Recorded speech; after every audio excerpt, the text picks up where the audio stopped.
our Lord Jesus Christ is not Jonah. It is Genesis chapter 1, verse 1. Mga kapatid, bago pa tayo ipanganak sa mundong ibabaw na ito, naghimala na ang Diyos. Kasabi nga ng ating mga Bible scholars, kung simula pa lang, ang Diyos na ay naghimala. Ano yung problema mo ngayon na hindi kaya ng Diyos? Anong problema na hindi kaya resolbahin ng Panginoon? Kung sa pasimula pa lang, himala na ang Diyos. Naghimala na langit at lupa, nilikha ng Panginoon. Under the creation, under that miracle of creation, ano ang hindi kaya gawin ng Diyos sa ating buhay?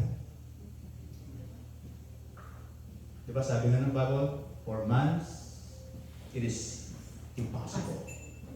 But to God, it is possible.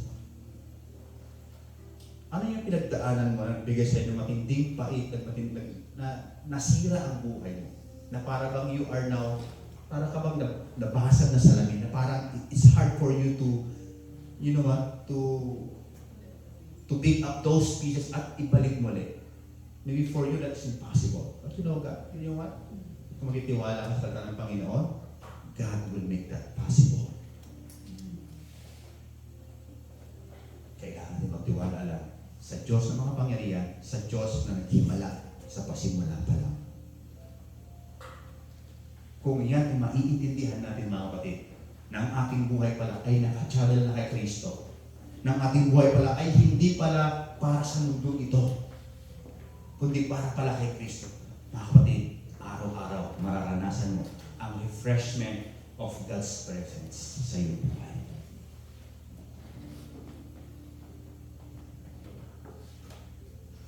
If we want to have a long-lasting refreshment in our daily life, learn to understand that primary source of our refreshment starts in the good news of our Lord Jesus Christ, not from our own effort. Mga kapatid, sigundahan na lang dapat yung mga effort natin. But the main source of our refreshment sa ating buhay ay bunga yan ng patuloy natin pakikipag-isa sa ating Panginoon. Sinasabi ko lang sa salita ng Panginoon sa aklat po ng mga awit. In Psalm chapter 42, sabi doon, nang sumula sa Psalms, sabi niya in Psalm chapter 42 verse 1, as the deer panted for the water of my soul, longing after thee. Yan po yung King James Version. Basahin ko po sa NIV. Sabi niya, as the deer pants for streams of water, so my soul pants for you, O God. Ano yung mga kapatid ang description na ito? Ito po yung pagsasaad ng isang tao uhaw na uhaw sa presensya ng Panginoon. Na sa kanyang kauhawan sa Panginoon, i-describe yung kanyang uhaw na kagaya po ng isang usa. Ano yung po yung usa? Siyempre nakita ng usa rito. Sigurado usa nakita nyo, hindi ostrich. Yung usa mga kapatid, no? Ang isa sa mga ginagawa pa ng usa pag siya'y nauuhaw, hindi mo siya basta-basta umiinom lang doon sa mga agos ng tubig. Talagang tumatakbo siya at inaalam niya saan pa talaga nagbubukal yung tubig. Ibig sabihin, ang mga usa, meron silang kaisipan, hindi ako pang second hand. Gusto ko doon mismo sa bukal ng tubig. Parang ito siya sabi ng salita ng Panginoon sa Psalm chapter 4 verse 1 na, Lord, kung meron man akong higit na kinakauhawan sa mundo ito, hindi ang kayamanan, hindi ang kagandahan, hindi ang mga achievement ko, hindi kung ano ang meron ako, Lord, higit akong nauuhaw sa iyo.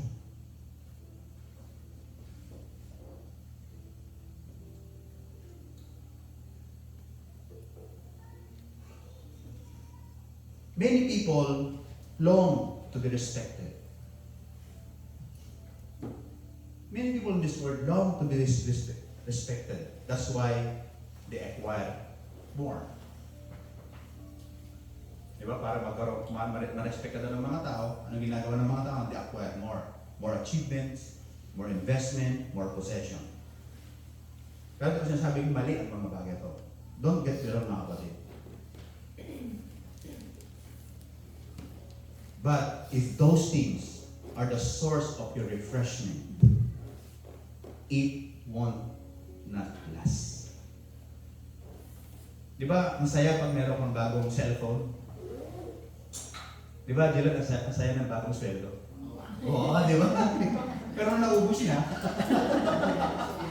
Ano, grabe doon, no? First time ko smell sa Korea, di ba? Tuwan-tuwa ako, di ba? Naubos niya. Ano nangyari, di ba? Na-refresh ka for a moment. Okay yun. Kaso nga lang, maigsi lang.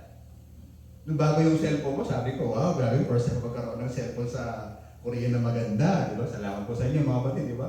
Pero after mga 1 linggo, 2 linggo, ganun lang pala. Wala nang pinagkaiba sa unang kong cellphone.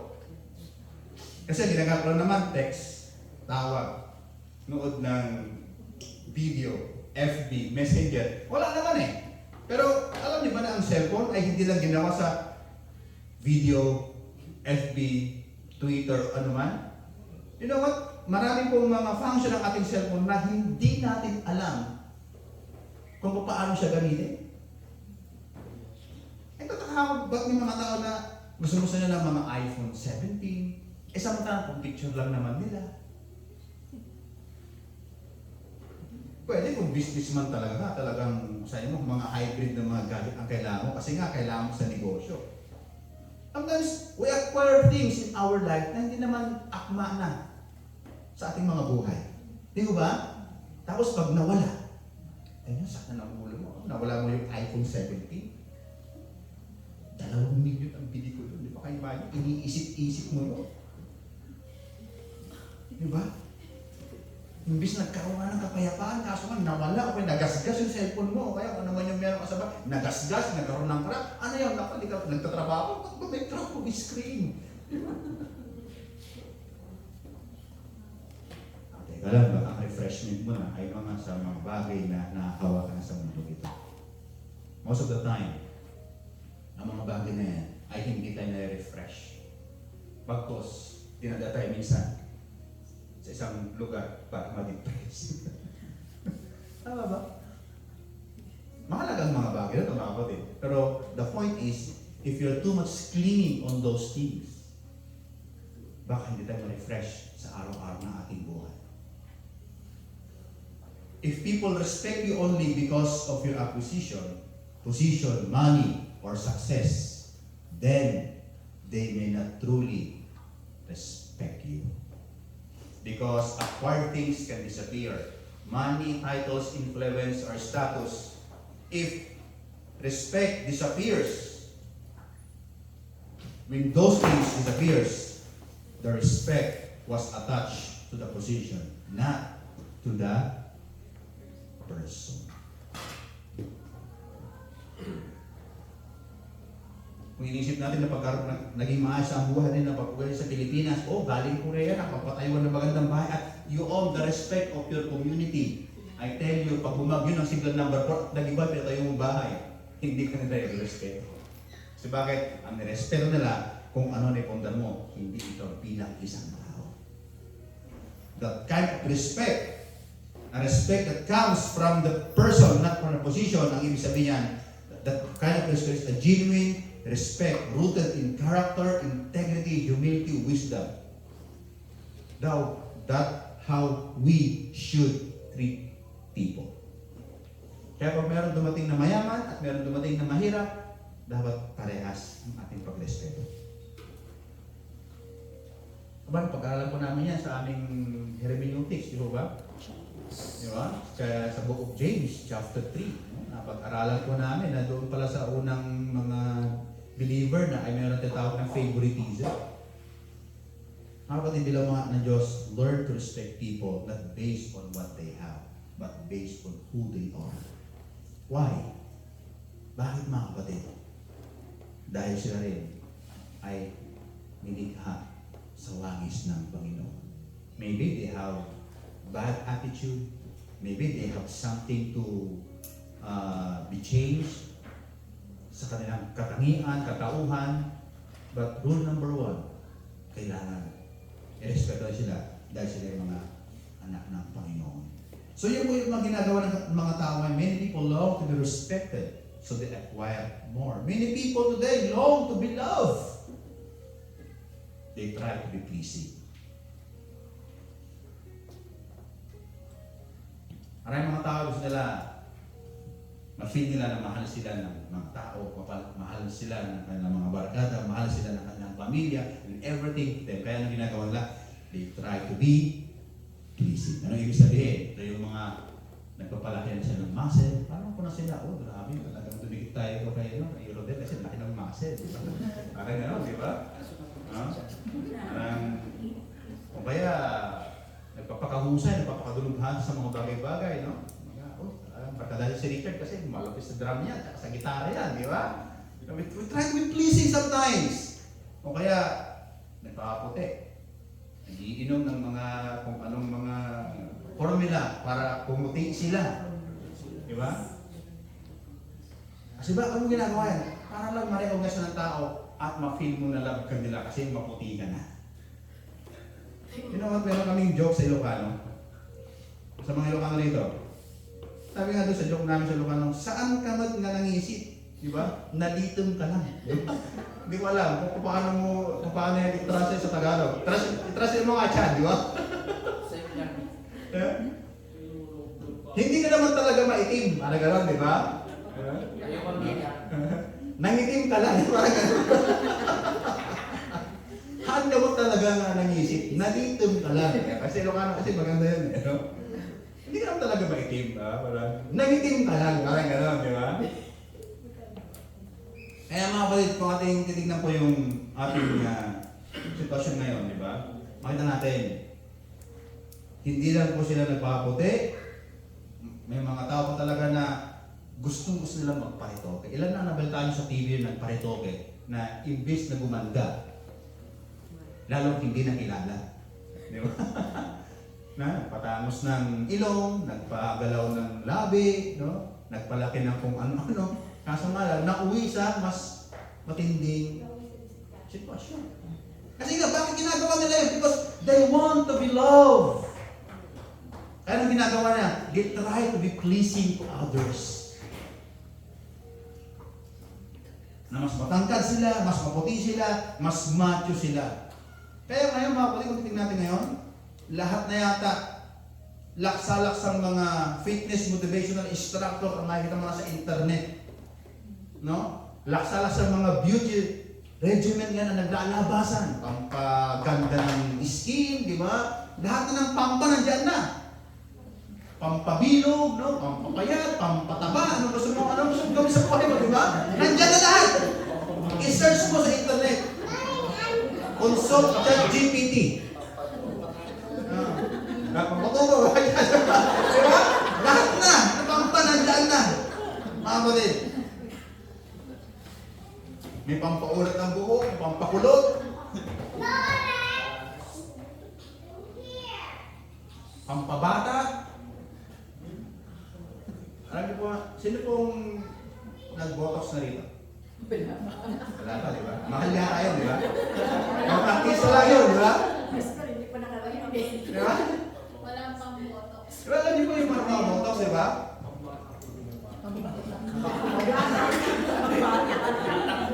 Nung 25 years ago, nagbabatax ako. Iba pala yun. Iba pala yun. Bumabatak pala. You know the word, di ba? Yung mga dati katulad kong addict dito, alam niyo. Di ba? Alam niyo po yung mga tao na yun, ang number one na bilin sa kanila, pag nagpabotox ka, huwag kang tatawa ng malakas.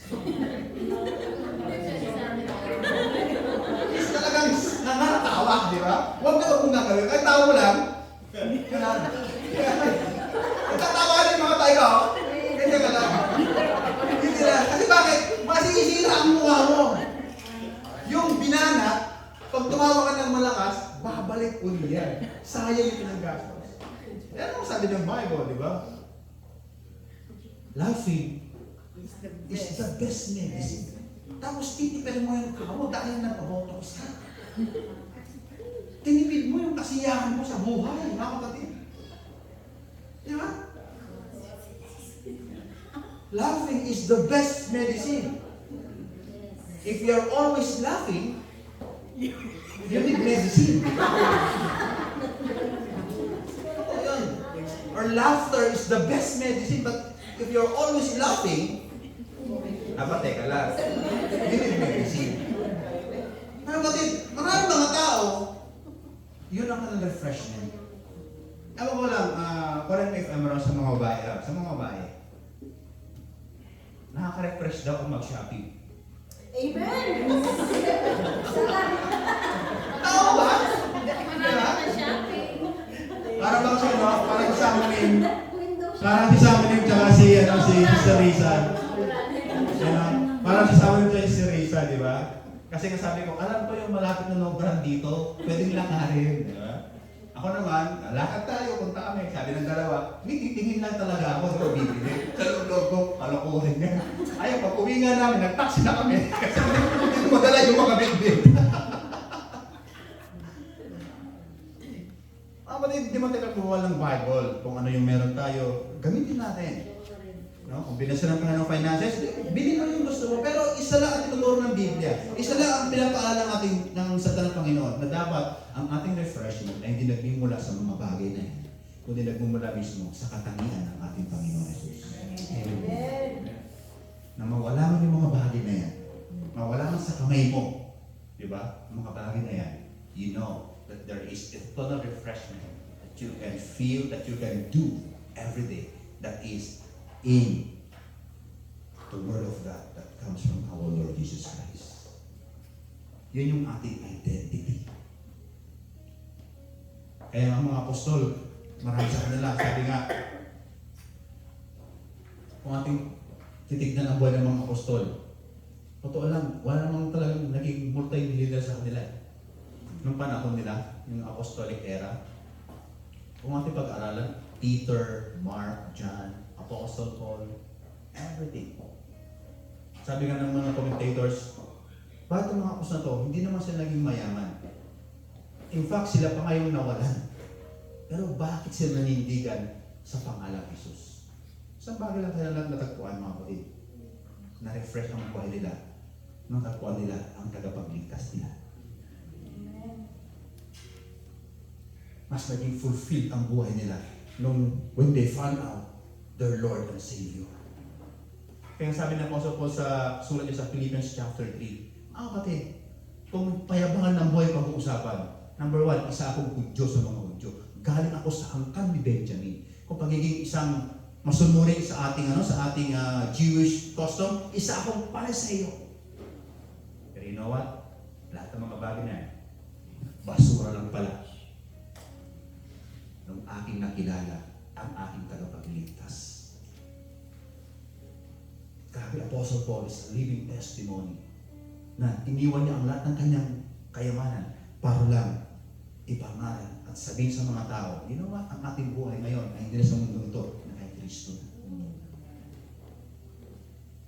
Sometimes, sa mundong ito parang isang kalokohan ang mga bagay na yan. Kaya nga sa Corinthians, di ba, sabi doon, may tinatawag na the enemy of the cross. Kasi totoo lang, hindi naman talaga lahat ng tao maniniwala kung ano sinasabi ng Biblia. Pero sa mga tao nagtitiwala, nagsisikap na alamin ito, makakahanap po kayo ng refreshment sa inyong mga buhay. Amen. Hallelujah. Nang sabi ninyo, Lord, I found my treasure in this world. Now I found my treasure, Lord. That's wisdom.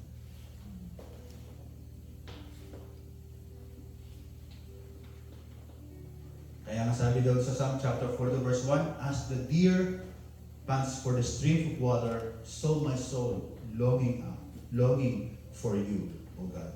So pinapatala po rito na ang tanging refreshment ng buhay ng sungal pong ito ay walang iba lamang kundi ang Diyos.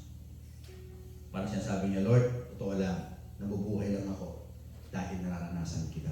You know, ang sarap marating yung ganyang level ng spirituality.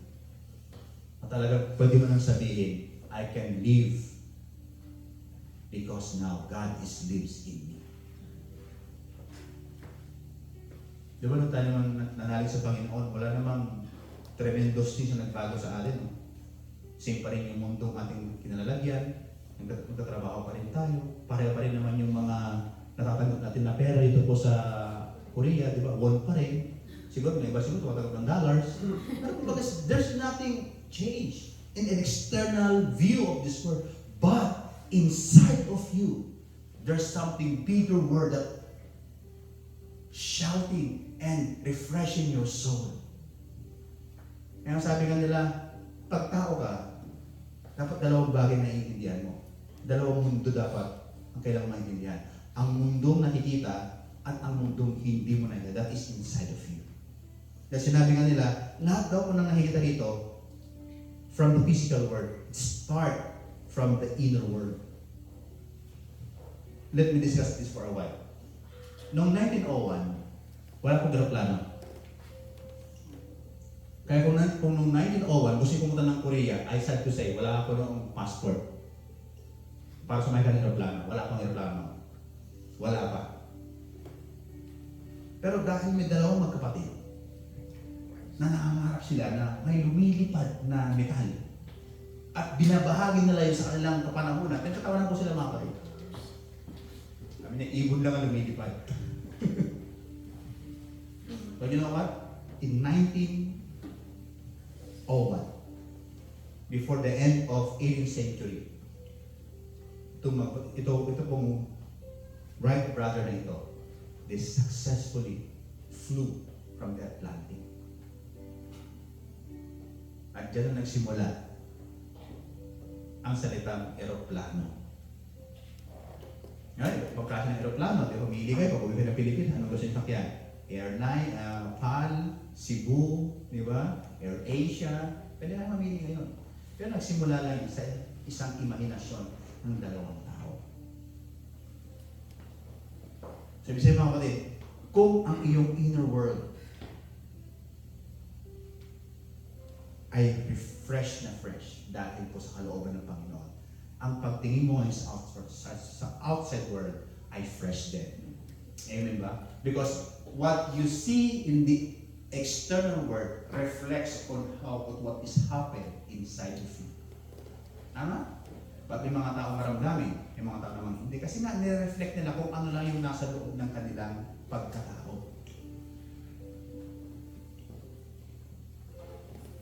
Kasi mirror yan, salamin mo yan. Kaya kung masaya ka sa Panginoon, ibig sabihin, ang Panginoon ang namumuna sa puso mo. Amen po ba? Pero kung ikaw ay tamad ka sa mga bagay para sa Panginoon, ibig sabihin, hindi Panginoon ang namumuna sa puso mo. Pag may dumaan dyan ng mga, sabi natin, mga opportunity, baka yun, masaya ka na, may bago akong trabaho, napromote, baka yun ang laman ng puso mo. Kasi lagi ng Biblia yan eh. Kung ano yung laman ng puso, sabi ng Bible, what is the abundance in the heart? Kung ano na po yung nag-uumapaw, yung laman ng puso, nasasabi ng happy. Kaya mahuhuli mo ang isang taong mahal niya ang Diyos. Kasi bakit? Kasi ibang sinasabi kundi salita ng Diyos. Yun yung puso. That's the biblical principle. Kumusta po ating mga sinasabi ngayon? Kumusta po ang words of our mouth? Nakaka-refresh po ba yung mga sinasabi natin? O minsan nakaka-depress yung mga sinasabi natin? Learn to say something that can refresh others. Okay, rule number 1, in order for you to be refreshed daily, learn to understand the source of refreshment starts in the word of the Lord, not from our own effort.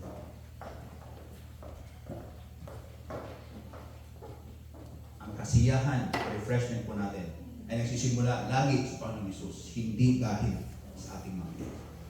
Because time will come, effort will not be accepted. Alam niyo po ba na mayroong mga ginagawa noon na hindi na pwedeng gawin ngayon?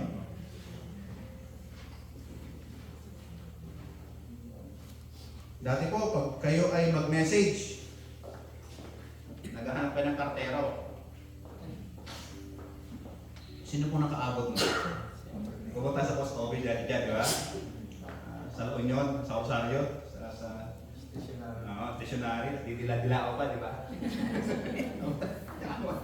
Tapos, ang matindi yan, bibili ka pa na ang tao doon yung tax. Selyo. Selyo stamp, no? Bibili ka pa, di ba? Sabi mo ron, di ba? Diba? Sa tanongin mo, mga ilang araw ko bago umabot. Di ba? Kung telegrama yan, mabilisan yan. Kaso nga lang, matindi rin ang bayad. Pero kung hindi mo na pwede, may mga pa rin, meron pa rin mga sulat ngayon, di ba? Na dumarating, di ba? Meron pa rin naman. Oo. Pero, kung ikaw ngayon, susulat ka sa mga, may mensahe ka sa Pilipinas, ano na isulat mo pa? Di ba? Paano kung, ano yan, kung barako yan? Isang buwan bago makarating yung sulat mo. So, i-text mo na, tatawag ka pa, video call pa, nandun pa yung mukha natin. So may mga bagay tayong ginagawa na hindi na applicable ngayon. Ang ginagawa. You see, kaya nga pag mananaangan tayo sa mga gawa ng mundo ito, at yan ang magsasay mo, thank you Lord, I refresh myself through this. I tell you, no, obsolete po yan. Ang music, nagsimula po yan sa cassette tape. Di ba? Iniikot yun pag medyo gusto mong i-rewind. Pag nasira yung rewind, di ba? Iikot mo na, di ba? At saka mo i-play. Anong dumating? CD. Tapos dumating ang MP3. Di ba? Dumating ang USB ngayon. Spotify na. Wow, di ba? Sa YouTube na lang, gusto mo makinig, andyan na. Sa loob, sulit mga kapatid. So, kapagkita lang yan, if you refresh yourself to those things,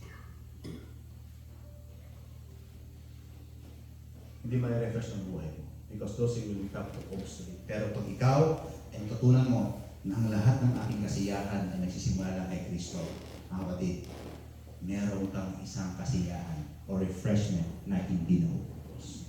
Maybe you have problem today. Maybe your life is very challenging today. Don't worry. There is a source of refreshment of your life. That is in the gospel of our Lord Jesus Christ. Amen po ba? Ating palakpakan ng Panginoon. Hallelujah. Panginoon po! Una is the source of refreshment. Second is a fresh script. Anong ibig sabihin niyan? Is the promise of God in His Word. Sabi doon sa verse 2, it is written. That a script. Mga kapatid. Mark wrote his gospel and quoted, not from the Old Testament, na hindi ito random na basta lang si Mark ay nag-quoted from the Old Testament. No, it is not a random or under pressure or under self-ambition, but under the direction of our God. You know, mga kapatid, in the old, yung kinote po ni Mark, ito kanina, nung pinag-aaralan ko, nagtaka talaga ako. Sabi ko, there is a tension in this quotation.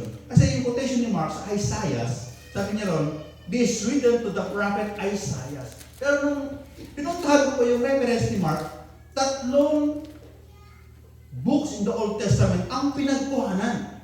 Number 1 is in Exodus chapter 23, verse 20. Sabi doon, see, I am sending an angel ahead of you to guard you along ways. Then pangalawa, Malachi chapter 3, verse 1, I will send my messenger who will prepare the way before me. And the last verse is Isaiah chapter 40, verse 3. A voice of one calling in the wilderness. Prepare the way for the Lord. Make straight path, the desert highway for our God. So, dito mga kapatid, the script of Mark is not random, but a fulfilled prophecy of upcoming Messiah. Itong 3 bagay na kinot ni Mark nito ay hindi siya random from the Old Testament. Isa talaga ng script na ng Panginoon na nangyari sa katauhan ng ating Panginoong Jesus. It is fulfilled. A promise fulfilled long time ago at nangyari, natupad sa katauhan ng ating Panginoong Jesus. Ibig sabihin mga kapatid, ang mga pangyayari ito ay nagkaroon ng katuparan, ang mga kasulatan mong ito ay naigawad na at na-fulfill na sa buhay ng ating Panginoong Jesus.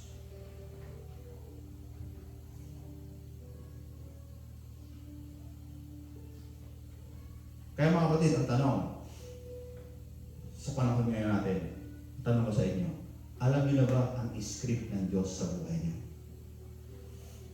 Did you know your script that comes from the Lord? If we put that into perspective, that God is the great director of our life. Sino nakapag mo ng shooting dito? Sino nakapag ng shooting? Wala ba? Ha? Di ba? Kita natin ang director. Siya yung talagang tagamando. Siya talagang taga-alam. Lahat po ng ating pinapanood sa TV, mga pelikula, mga kapatid, wala pong nagkataon doon. Yung ilaw, yung tunog, yung nadapa, di ba? Yung tumalon, yung may mga dumi sa mukha. Mga kapatid, hindi po lahat yung nagkataon lang sa movie. Lahat yung natatawag na scripted na. Pero pag pinod natin yung mga Korean novela, di ba? Naiiyak pa tayo, di ba? Oh, grabe, ang ganda ng love story, di ba? Pero totoo lang, scripted naman lahat ng mga bagay. Inacting lang nila. Ano ba? Magaling na yung mga actor, magaling na yung mga actress. Pero lahat ng mga bagay na yun, scripted yun. Yung sinabi, yung paglunok, yung pag-inom ng lahat yung mga, walang nagkataon. Magagaling lang kasing umacting yung mga artista. Ang tanong ko sa inyo, kumusta ang script ng Diyos sa buhay niyo? Nai-act niyo ba ng ayos?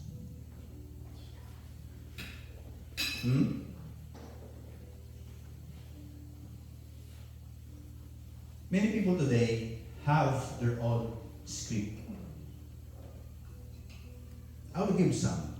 Ito, narinig natin ito sa mga kabataan, sa social media. Yung word na YOLO. Ano yung YOLO? You only live once. It is a philosophy ngayon ng makaramiang mga tao. YOLO, gawin mo na. Minsan ka lang mapunta rito, gawin mo na lahat. So YOLO suggests that this life is only one get. Isang beses lang, yun siya sa gusto which can lead to live for a moment. Ito yung mga moment attitude. Total, minsan natin bubuhay. Tara na, gawin na natin. Isagad na natin kasi minsan natin bubuhay. YOLO is often used to justify risky and self-behavior for the sake of experience. Para lang ma-experience mo, sabihin mo, YOLO kasi minsan kami mabuhay.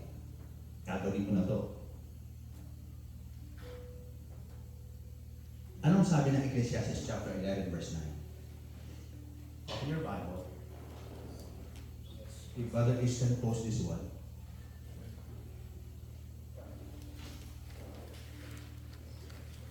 Ecclesiastes chapter 11 verse 9. Sabi dito, be happy, young men, while you are young, and let your heart give you joy in the days of your youth. Ito yung next verse.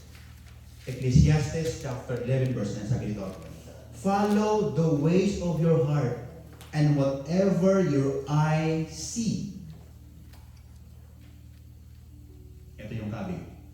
But know that for all these things, God will bring you into judgment. Para sabi niya sa tanong Panginoon, yes, pwede mong gawin lahat ng gusto mong maibigan, naisip, ma-desire mo sa mundong ibabaw na ito. If you have billions, you can go around the world. You can buy anything you want. Sabi ng Bible, yes, magagawa mo, gawin mo na gusto mo. Pero tandaan mo,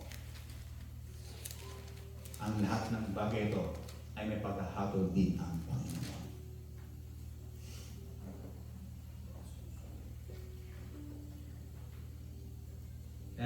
YOLO script is not really biblical. It's a selfish way of thinking and the way you do your life. Ano man? Sa panahon ngayon? Buhay ko to Ba't pa nakikialam? Kumbaga yung tawag na highly individualistic person na ngayon. Ganyan ang mga tao ngayon. Para pag sabihan mo, sabihin agad, bakit? Pinapakain mo ba ako? Ganun ba?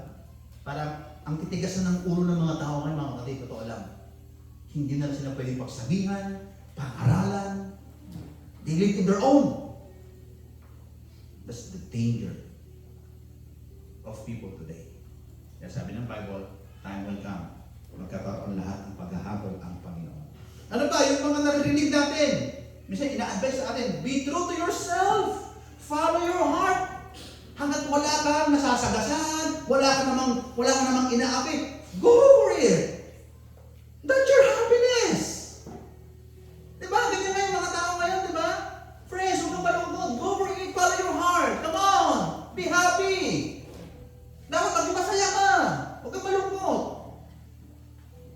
That kind of script ay totoo ba? What is the idea of that script? The idea of that script is your feeling and desire are the ultimate guide of your life and identity. Para ba yung naiisip mo, nafe-feel mo, para yan na yung guide para maging maayos, maging tama ang pamumuhay. You will never find refreshment of that kind of way of script. Ilan na ang taong nabigo. Nabatan niyo ba may mga multi-billionaire na sumisid sa ilalim ng dagat? Kasi may script sila, di ba? Mayaman sila. Sila ang pwede pumunta doon. Meron silang submarino na gawa sa matitibay ng mga bakal. But to make the long story short, namatay sila lahat. They died. So ano nga nangyari sa kanilang kayamanan? Hindi ko alam. Baka pinag-agawan na ng mga kamag-anak nila. Baka naging sanhi pa ng away ng mga magkakamag-anak. Di ba ganyan naman? Kasi sa Pilipinas, sa itong kwento yan, di ba? Pag namatay ng mga magulang at merong 10 hektaryang lupa, pinag-aawanan ng mga kapatid. Nangyari po sa pamilyang tatay ko.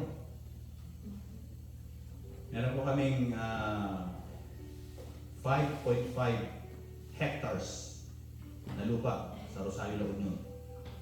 Ang laki po nun, doon po ako lumaki. Doon ko nakamulatan na meron palang saging na pula. Nakita na kaya, murado tawagin namin. Inuulam po namin yan sa kanin. Masarap po yan. Saging na pula. Di ba meron yung saging na itim? Meron ba? Meron na, di ba?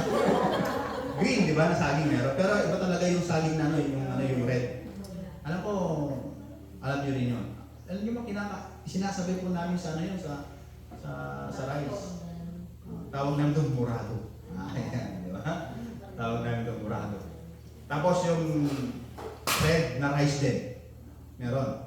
Kasi malalaki po yun. Nalala ko pag nagagapos kami, mas matangkat pa sa akin. Parang trigo. Ang sarap po no, kahit na asin lang, pwede mo nang kainin. Bagoong nga lang sa amin, bubuhay kami doon eh. Grabe yung lupa na yan, kung may kakayahan po ako bumili nyo, ako na sana bibili kasi napakayaw po yung lupa namin na yun. Nabili po ng isang general sa Baguio. Meron pong avocado, meron pong 5 avocado doon, ang daming mga mangga. Yun ang probinsya kasi. Pero dahil nga, hindi na kaya pamahalaan ng mga magkapatid, ibiling na lang sa murang halaga. 1 million po ang pagkakabi ay 1.5 million. Maiyak-iyak po ako nung pinintay kasi doon ako lumaki. Doon ako nasusubag ng baka, nasusubag ng kambing. Pero you know what? Nung nabenta yun, nag-away-away ang aking mga tito at tita. Nakakaloko. Kaya yung script na yan, be true to yourself, follow your heart. Parang nasabi natin na ang greatest guide ng buhay natin is your feeling and your desire. Anong sabi ng Biblia, mga kapatid? Anong turo ng Biblia sa atin sa mga bagay na yan? In Jeremiah chapter 17 verse 9. Ano po yung turo ng Biblia? Sabi niya ganyan, Jeremiah chapter 17 verse 9, the heart is deceitful above all things, beyond cure. Ang puso raw ay sadyang mapanghihilan. Sino po rito ang nalinlang na kayo ng sarili niyong puso? Akala mo siya na, yung pala, hindi. Di ba? Ah. Ako nga nagka-girlfriend eh. Hindi na nasama rin eh. Nung nalaman niya, nag-break kami. Naisip lang pala. Girlfriend lang pa sa isip. Ako eh, ang puso, sabi ng Bible, mapangin lang. Kaya kung sabihin mo na, be true to yourself. Do what you want. At wala kinatapakan mo. Yung script na yan, ay hindi ang maayos na script sa buhay natin. Because the ultimate guide in our life, no other than the Word of God in our Lord Jesus Christ. Kaya nga sabi sa kanyang salita, I am the light of the world. Kaya sinabi niya sa Matthew, kayo ang ilaw naman ng sanlibutan.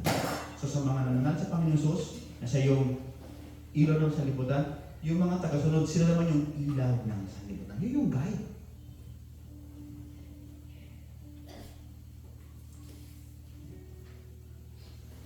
Ito pa, last ng mga script. Kung narinig niyo ito, the idea of the so-called manifesting. Mayaman ka na. Multi-millionaire ka na. Ano ang tricky part sa bagay na yan? The tricky part of this idea, it seems like human desire are more important than God's will.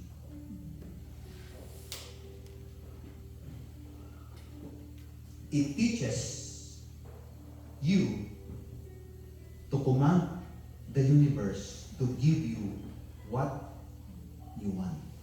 Di ba? Kaya yung mga pag-aaral the word vibration, sabi niya, ang mundo ito is full of vibration. Words is vibration. Kaya sabi nila, pag mali daw ang vibration mo, mali rin yung babalik sa'yo. Kaya dapat tama lagi. Positive lang tayo mga batid. O walang negative, puro positive tayo. Pag nasa buhay, positive pa rin tayo. Kaya yung tawag na toxic positivity. Ano problema dyan mga kapatid? Ano problema dyan? Hindi mo na-address mga talaga problema. Kasi may problema ka, hindi, positive lang tayo mga kapatid. Hindi, wala ka nang magagawa, hindi, positive lang tayo, kaya yan. Kasi nga, marami akong pera sa bangko. Yumaman na ako. I'm just manifesting what the universe can give me. That's the tricky part there. Ano ang tinuturo ng Biblia? Yeah? Para itong script na ito ay nakafocus lang sa dream mo, sa pagyaman mo, at sa luxury mo. Ano ito ng Biblia? Ano ito ng Bible dito? In Matthew chapter 6, verse 33. Sabi ng Bible? Seek. Not to manifest, but to seek the kingdom of God. Kasi bakit? May promise kasi yun eh.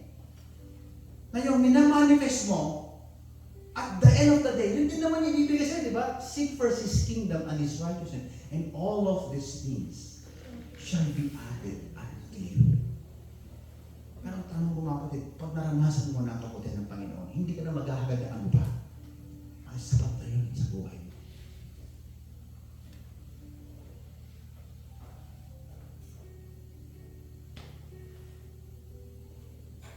So ito yung mga script na natin narinig sa mundo ito. Mga kapatid, tandaan natin, our life is not a series of accidents.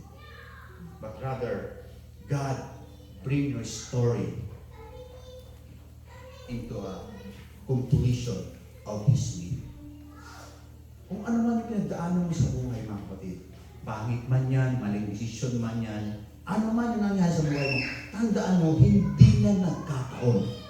Meron ko talaga maling desisyon na ginawa. Wrong decision talaga. Tandaan natin, hindi nagkataon yan.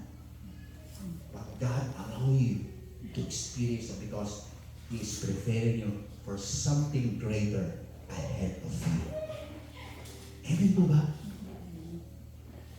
hinahanda lang sa atin ng Panginoon, mga kapatid.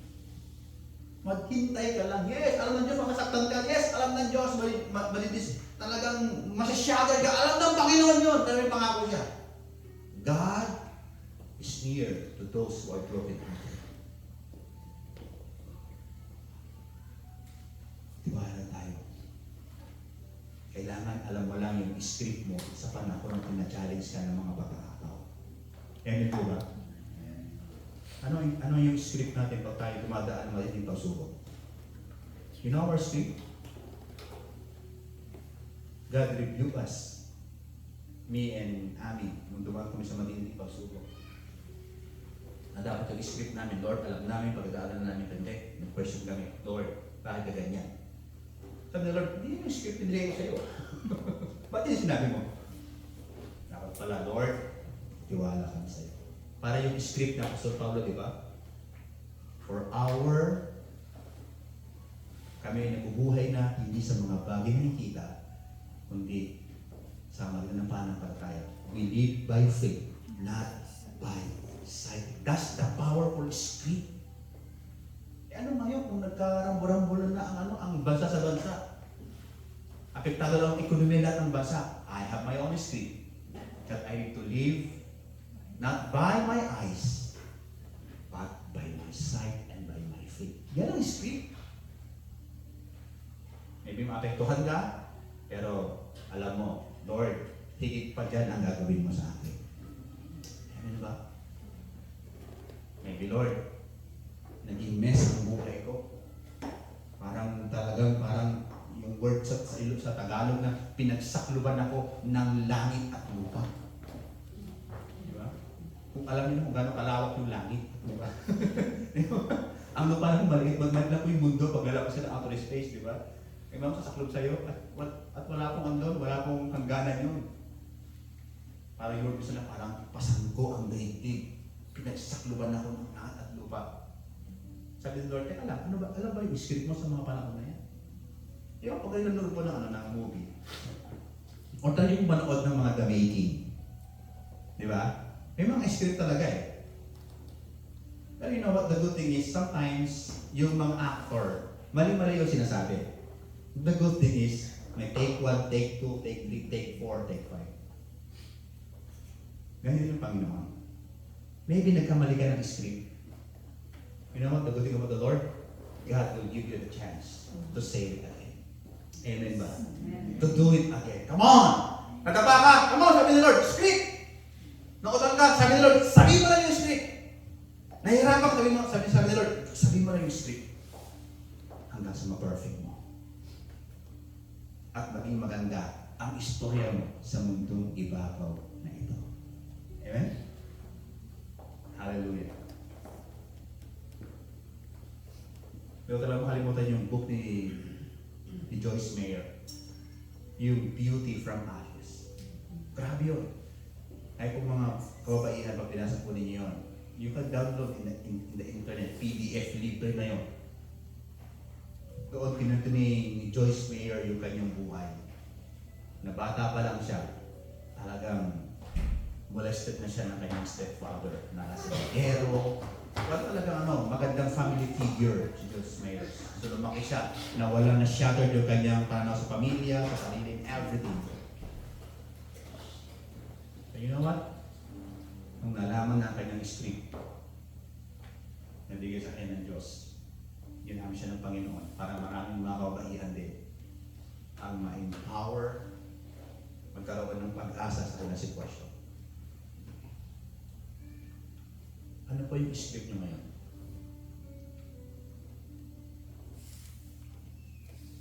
Pwede ko bang sabihin kung ano yung script nyo? Can I say to you, what is your script? Para ma-refresh tayo sa ating buhay. Naalala ko po yung kahapon sa prayer meeting namin. May sinabi si Ate V. Yung bahala na ang Diyos. Tama ba, Ate V? Ano ba yun? Trust in the Lord. Trust in the Lord. Powerful script yun. Parang concise, maigsi lang, pero napakalalim ng ibig sabihin.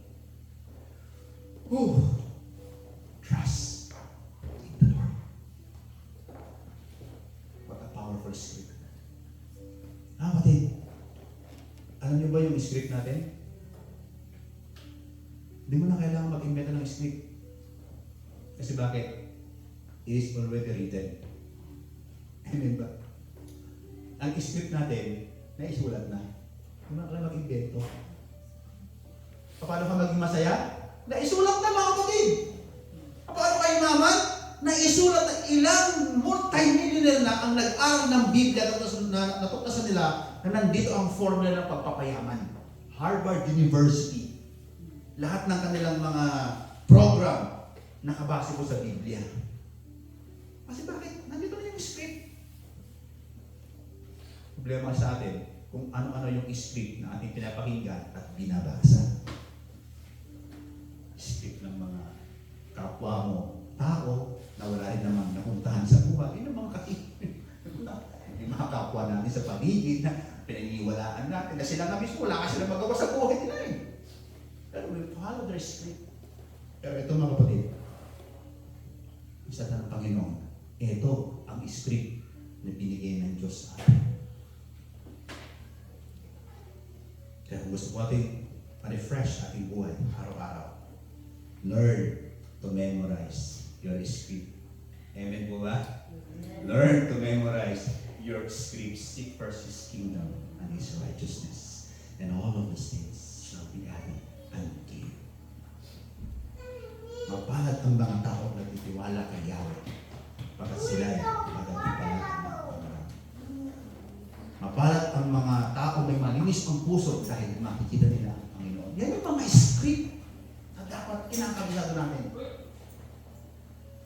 Ang sabi ni James, mapalad ang mga magkumbaba dahil sa tamang panahon, itataas sila ng Diyos. It's time now for you to refine and to memorize your script from the Word of God. Amen po ba?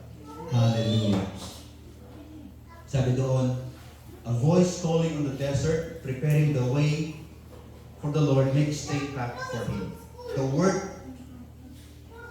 desert or wilderness, nung sinabi ni Mark na wilderness, ang ibig sabihin niya is away from noise, away from crowd, away from society. Ibig sabihin, para mas maintindihan mo, para mas maging maliwanag sa iyo ang salita ng Panginoon, sometimes you need to stop anything and go to a place in which it between you and God lang. Para bakit? Marinig mo ang script ng Diyos na sinasabi sa iyo. Baka mamaya yung pagkapala mo na sa paligid mo na dahil hindi ka nakikinig kung saan-saan ka pa naghahanap. Yung prayer mo, sinagot na pa ng Panginoon, pero kung saan-saan ka pa ng Lord, bakit wala akong prayer? Eh, hindi ka mo kasi marinig si Lord kasi nga kung anong script ang nasa isip mo. Sometimes, isolate ourselves. Lord, it's time for me. Napakinggan kita.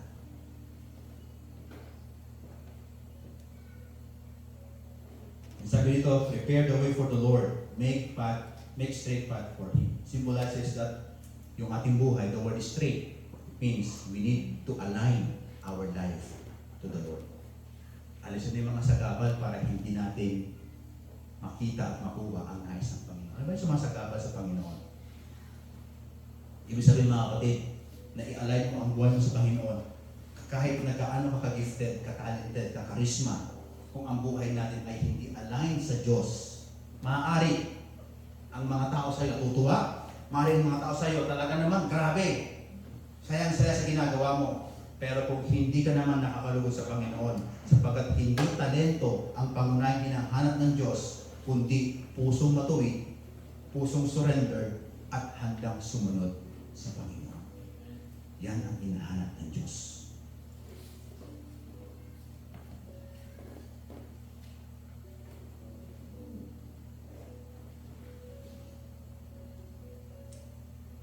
Kaya mga kapatid, at mga kapwa ko po mananampalataya sa Panginoon,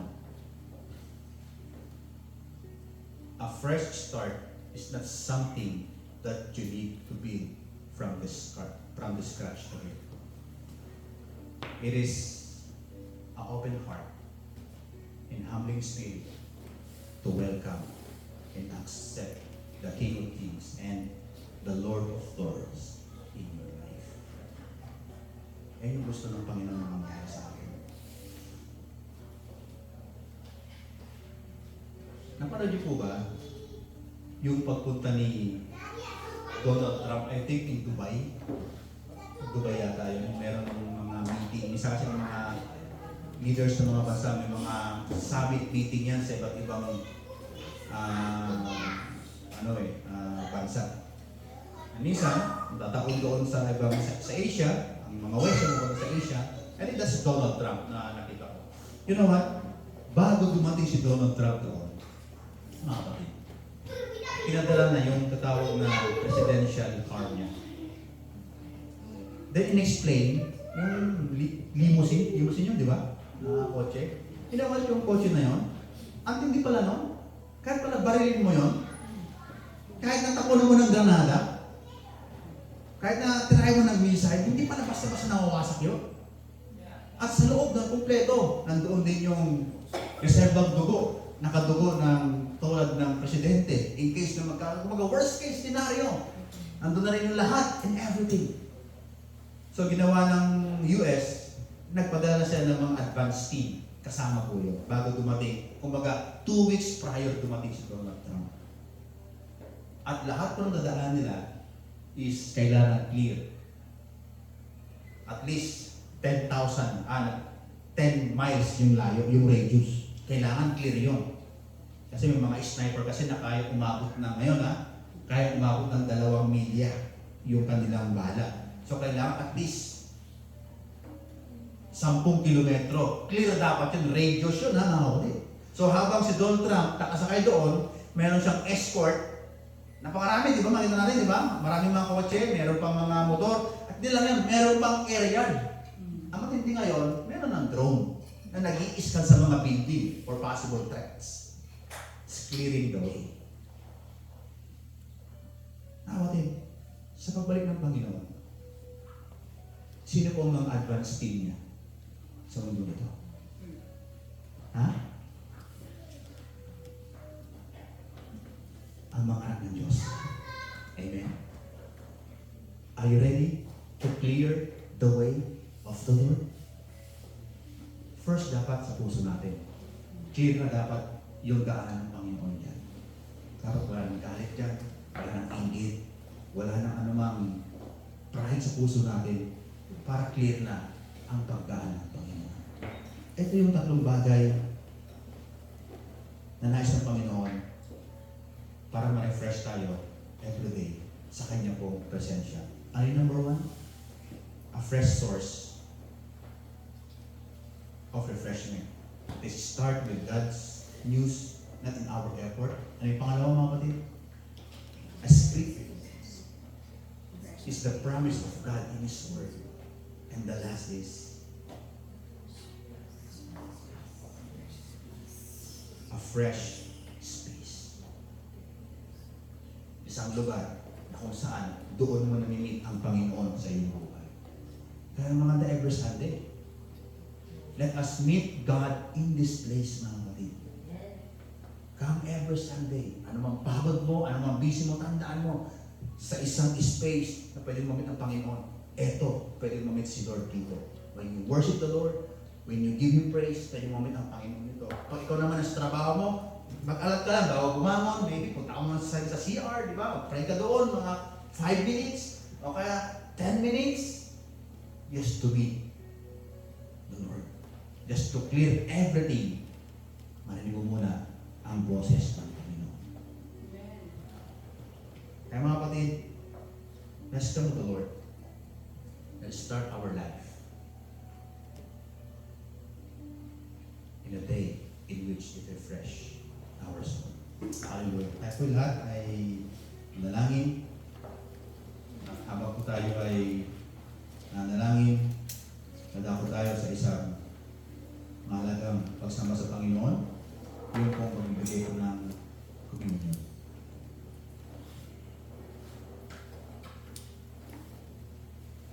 So, habang po tayo ay